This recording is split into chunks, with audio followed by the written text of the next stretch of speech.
बिहार में voter list revision को लेकर चुनाव आयोग एक और जहां अपने ही बनाए मकड़ जाल में बुरी तरह से फंसता जा रहा है और उसके तुगलकी फरमान का खेल एक के बाद एक करके पूरी तरह से सामने आता जा रहा है, तो वहीं दूसरी ओर देश के इतिहास में ये पहली बार होने जा रहा है कि जब देश की जनता चुनाव आयोग के खिलाफ सड़कों पर उतरने जा रही है। ये ना सिर्फ लोकतंत्र की आत्मा को झकझोर देने वाला है, बल्कि ये सवाल भी खड़ा करता है कि आखिर चुनाव आयोग ये सब कुछ क्यों कर रहा है और इसके पीछे का पूरा खेल क्या है।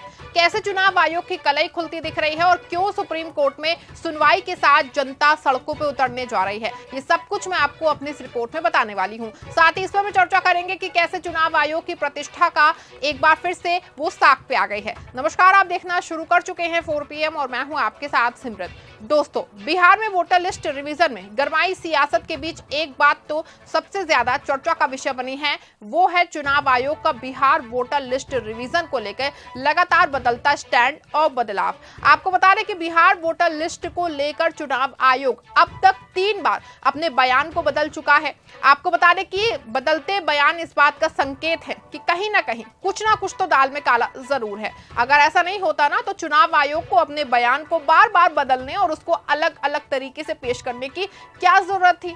आपको बता दें कि 6 जुलाई को बिहार के अखबारों में एक विज्ञापन छपा। इसमें कहा गया कि वोटर लिस्ट में नाम जोड़ने के लिए दस्तावेज जमा करना अब जरूरी नहीं है, लेकिन कुछ ही घंटों बाद चुनाव आयोग ने इस बयान को पलट दिया और कहा कि दस्तावेज तो जमा करने ही होंगे और वो बाद में भी कर सकते हैं। और फिर उसी दिन तीसरा बयान आया कि अगर दस्तावेज नहीं है तो ऑनलाइन फॉर्म भर सकते हैं। अब आप ही बताइए, एक दिन में 3 बार बयान बदलने वाला ये कैसा चुनाव आयोग है। आपको बता दें दोस्तों कि 3 बयान हैं जो एक ही दिन के अंतराल पे 3 बार अलग अलग तरीके से दिए गए हैं। इसे चुनाव आयोग के रिवीजन पे ना सिर्फ सवाल खड़ा किया है, बल्कि ये भी बहुत हद तक साफ होता दिखाई दे रहा है कि चुनाव आयोग कुछ तो जरूर छिपा रहा है। लेकिन बड़ा सवाल इससे ये है कि आखिर चुनाव आयोग छिपाना क्या चाहता है। जी हाँ दोस्तों, आपको बता दें कि तेजस्वी यादव ने इस पे तीखा हमला बोला है। उन्होंने अपने एक्स हैंडल पे लिखा है, चुनाव आयोग इतना कंफ्यूज क्यों है, एक दिन में 3 दिशा निर्देश जारी करना क्या दर्शाता है, क्या ये जनता की भलाई के लिए है या कोई सुनियोजित साजिश। तेजस्वी ने यह भी सवाल उठाया है कि जब आधार कार्ड और राशन कार्ड जैसे सरकारी दस्तावेज उपलब्ध हैं तो उन्हें वोटर लिस्ट में नाम जोड़ने के लिए क्यों नहीं माना जा रहा है। आपको बता दें दोस्तों कि इस सवाल सिर्फ तेजस्वी का नहीं है, बल्कि बिहार की जनता का है। अगर आपके पास आधार कार्ड है, राशन कार्ड है, फिर भी आपका वोट काटा जा रहा है तो ये कितना बड़ा अन्याय है। और जब तेजस्वी ने इन सवालों को लेकर के 5 जुलाई को चुनाव आयोग से मुलाकात की तो आयोग ने कोई ठोस जवाब देने की बजाय बस यही कहा कि हमारे आदेश पढ़ लो।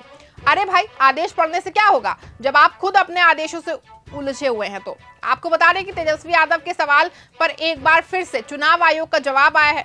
बिहार के मुख्य निर्वाचन पदाधिकारी विनोद सिंह गुंजियाल ने पलटवार किया है कि विपक्ष 24 जून के आदेश को पढ़ ले, उसमें सारी बातें लिखी हुई हैं, कोई अलग से आदेश नहीं आया है। अब सवाल ये है कि भाई अगर आपके आदेश में पहले से ही लिखा था तो पहले क्यों नहीं इस बात का जनता और विपक्ष को बता दिया होता, तो शायद इतना हंगामा भी ना होता, शायद चुनाव आयोग जैसे बड़ी और लोकतंत्र की अहम संस्था की गरिमा को ठेस ना पहुंचती। लेकिन पहले तो ऐसा नहीं किया गया और थक हार के विपक्ष और सुप्रीम कोर्ट में सुनवाई का इंतजार कर रहे हैं। विपक्ष ने सीधे सुप्रीम कोर्ट का दरवाजा खटखटाया है। आरजेडी सांसद मनोज झा और तृणमूल कांग्रेस की सांसद महुआ मोइत्रा ने सुप्रीम कोर्ट में याचिका दायर की है, जिसमें कहा गया है कि ये रिवीजन प्रक्रिया ना सिर्फ असंवैधानिक है, बल्कि बिहार के दलितों, पिछड़ों और अल्पसंख्यकों के वोटिंग अधिकार को छीनने की साजिश है। सुप्रीम कोर्ट ने इस मामले को गंभीरता से लिया है और 10 जुलाई 2025 को सुनवाई की तारीख तय कर दी है। कांग्रेस अध्यक्ष मल्लिकार्जुन खड़गे ने इसे बीजेपी और चुनाव आयोग की साजिश करार दिया। उन्होंने कहा कि ये प्रक्रिया दलितों और वंचितों को वोट देने से रोकने का सुनियोजित षड्यंत्र है। आपको बता दो दोस्तों कि ये कोई नई बात नहीं है। बीजेपी पे पहले भी चुनाव आयोग के साथ गठजोड़ के आरोप लगते रहे हैं, चाहे 2024 के महाराष्ट्र चुनाव में आखिरी घंटे में 54 लाख वोटरों का जुड़ना हो या फिर बिहार में 6 महीने में 40 लाख नए मतदाताओं का अचानक शामिल होना। लेकिन चुनाव आयोग ने इन सवालों का कभी साफ जवाब ही नहीं दिया है। कई बार राहुल गांधी ने प्रेस कॉन्फ्रेंस की, कई बार चुनाव आयोग ने अलग अलग तरह के दावे किए, लेकिन सच ये है दोस्तों कि आज तक ये दोनों मामले साफ नहीं हो पाए हैं कि कैसे एक ही घंटे में 54 लाख वोट पड़ गए और कैसे लोकसभा विधानसभा चुनाव के बीच में 40 लाख वोट बढ़ गए। लेकिन चुनाव आयोग ने इससे सीख नहीं ली है, बल्कि बिहार में वोटर लिस्ट का एक नया खेल शुरू कर दिया है। और इस बार भी राहुल गांधी चुनाव आयोग के खिलाफ के तुगलकी फरमान के खिलाफ एक बार फिर से सीना तान के खड़े हुए हैं। और अब बिहार में 9 जुलाई को राजद और कांग्रेस ने बिहार बंद का ऐलान किया है। इस बंद में राहुल गांधी भी शामिल होंगे। आपको बता दें दोस्तों कि राहुल गांधी का दावा है कि ये बंद जो है सिर्फ सड़कों को बंद करने के लिए नहीं है, बल्कि ये लोकतंत्र को बचाने की लड़ाई है। तेजस्वी ने कहा है कि मोदी नीतीश संविधान और लोकतंत्र को कुचलने के लिए चुनाव आयोग का इस्तेमाल कर रहे हैं, लेकिन हम चुप नहीं बैठने वाले हैं। लेकिन इस बीच बड़ा सवाल दोस्तों ये है कि वोटर रिवीजन लिस्ट के पीछे का बड़ा खेल वो क्या है। आपको बता रहे तेजस्वी यादव विपक्ष का साफ आरोप है कि बीजेपी इस तुगलकी फरमान के पीछे की असली मास्टरमाइंड है। और क्यों ना हो, हाल ही के 2 चुनावी सर्वे में बीजेपी बिहार में बुरी तरह से पिछड़ रही है। नीतीश कुमार और नरेंद्र मोदी को हार का डर सता रहा है। ऐसे में क्या ये रिवीजन प्रक्रिया उन वोटरों को हटाने की साजिश है जो बीजेपी को वोट नहीं देते हैं। तेजस्वी ने अपने इंटरव्यू में कहा कि ये सारा खेल पीएम मोदी और अमित शाह के इशारे पर हो रहा है। नीतीश कुमार हार के डर से दिल्ली भागे हैं और ये तुगलकी फरमान लाए। आपको बता दें कि पहली बार नहीं है जब चुनाव आयोग पे बीजेपी के साथ गठजोड़ का आरोप लगा है। 2024 में जब मुख्य चुनाव आयुक्त की नियुक्ति हुई तो सीजीआई को प्रक्रिया से हटा के बीजेपी की पसंद के आयुक्त को बैठा दिया गया। ऐसे में सवाल ये है कि क्या ये संयोग है या सुनियोजित साजिश है। और अगर आंकड़े की बात करें तो बिहार में 7.89 करोड़ मतदाताओं में से 21.46% से अभी तक गणना फॉर्म जमा किए गए हैं, यानी कि 1.69 करोड़ फॉर्म ही जमा हुए हैं।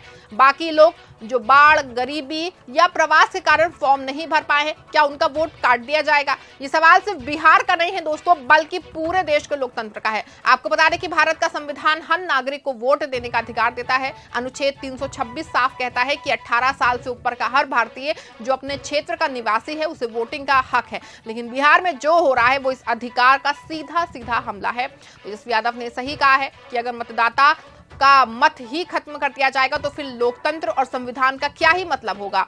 ऐसे में साफ है कि वोटर लिस्ट रिवीजन के खिलाफ विपक्ष की आवाज उन गरीबों, मजदूरों, दलितों और अल्पसंख्यकों की आवाज है जिनके वोट को काटने की साजिश हो रही है।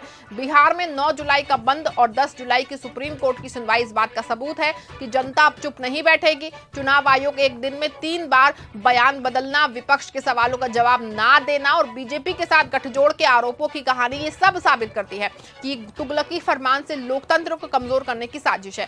आप क्या सोचते हैं दोस्तों, क्या ये वोट बंदी का खेल है? क्या बीजेपी और चुनाव आयोग मिलकर के लोकतंत्र को कुचल रहे हैं? क्या सुप्रीम कोर्ट विपक्ष की मांगों पे अपनी मोहर लगाए? क्या बिहार बंद पूरी तरह से सफल होगा, चुनाव आयोग को शर्मसार कर पाएगा? आपकी जो भी राय है दोस्तों कमेंट में जरूर लिखिएगा। खबर को लाइक और शेयर भी करिएगा ताकि सच लोगों तक पहुंच सके।